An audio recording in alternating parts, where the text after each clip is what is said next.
Sunset and Burning Leaves by Reverend Shusei. Chapter 7.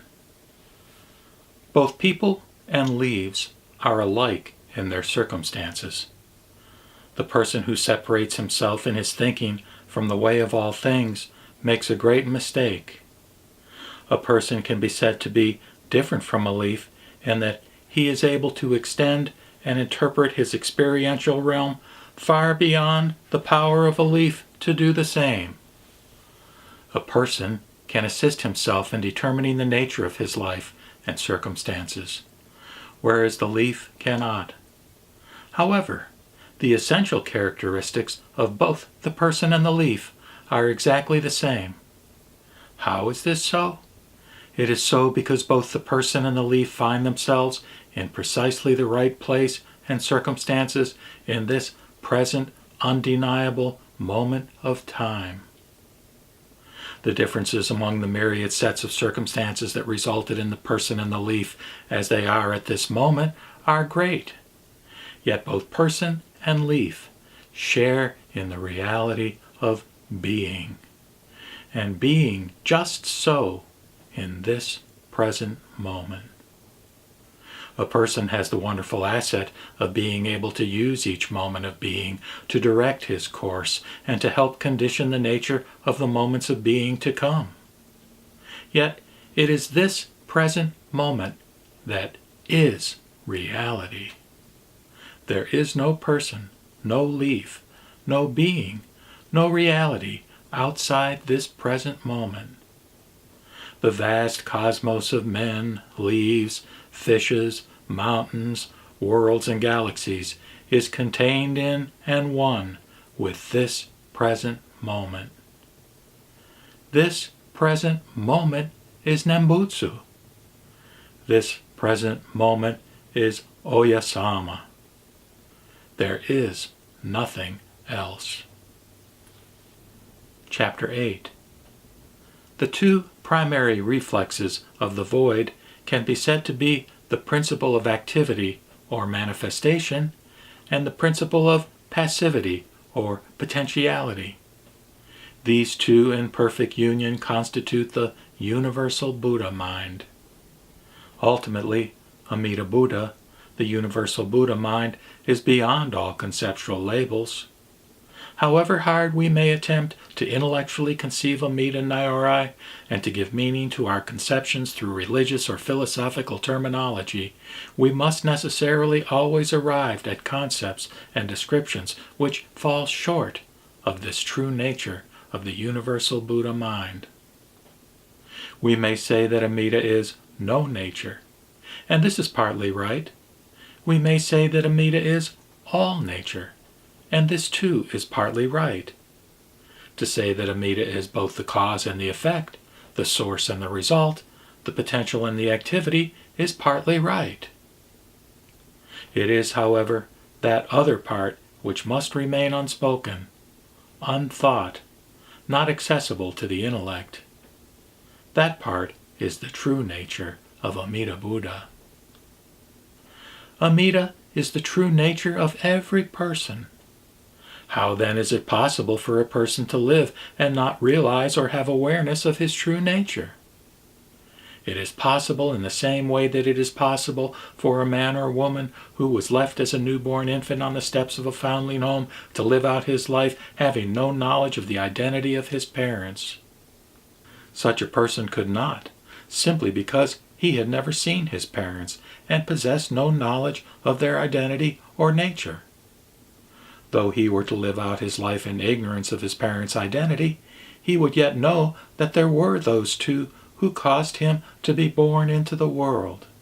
Even so do the majority of people live out their lives in the knowledge that there is a great truth, a great principle inherent in the cosmos, without ever realizing the nature of that principle. An orphan is a pitiable thing, but more pitiable by far are the multitudes of men and women who wander orphaned through life unaware of their spiritual parents' identity. The true parent of all humans and of all that has being is the great Yabyum, Oyasama, Amida Buddha.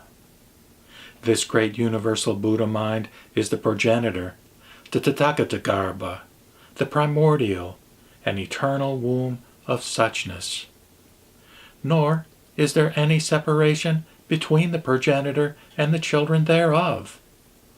All things are one with the womb of Tathata, the eternal Oyasama, Amitayus, infinite life. Chapter 9. A problem often arises in the mind of a disciple regarding how he should look upon religions and schools aside from that one which he personally follows. Sometimes his association with the exponents and followers of other religions is awkward as a result of this problem. Religions are ways.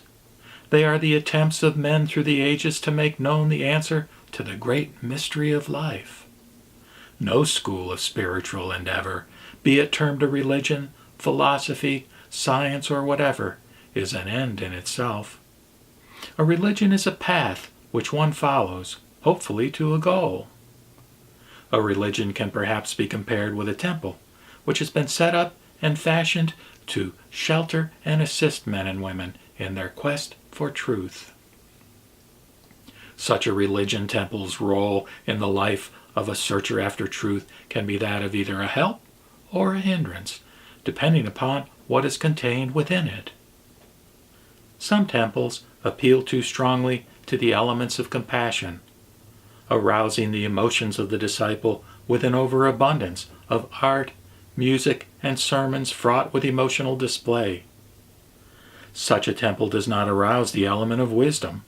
Rather, it smothers it beneath the passionate heat of emotion. Other temples may be too austere, devoid of any emotional appeal. Shunning both art and music, they rely almost exclusively on logic and the power of the law. In such temples, the element of compassion is frozen before the cold, penetrating stare of logic. A sincere searcher after truth must therefore be aware of religion temples in which an imbalance of wisdom and compassion is evidenced. Through the writings of a religion, one can come to know its merits. Do its sacred books encourage its propagation through war, killing, and subjugation of members of other religions? Or do its writings stress peace, universal harmony, and acceptance of all people as brothers and sisters? Do the books foster belief in the superiority and dominance of one race over another? Or do they shun such teachings as being detrimental to the total welfare of humankind and the realization of truth?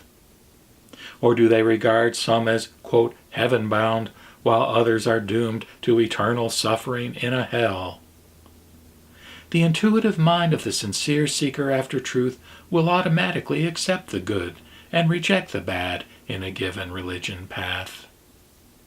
If the bad is found to outweigh the good, the disciple will reject that path and continue his quest via a different way. Upon finding the good and valid way, the sincere disciple will unfailingly walk it to the realization of his goal. Once the goal has been reached, the light of truth having dawned in the mind of the disciple, the path by which he has come will be seen in a new light. No longer does it constitute a tool essential to his spiritual life. Instead, it is seen to consist of the most perfect means for expressing his gratitude and love toward all beings. Such a person will not cease to walk the path of the great Buddhayana, but will ever seek to encourage others to walk the way by which he himself has come. Such a person ever beckons to others, and he ceaselessly erects new guide signs along the way.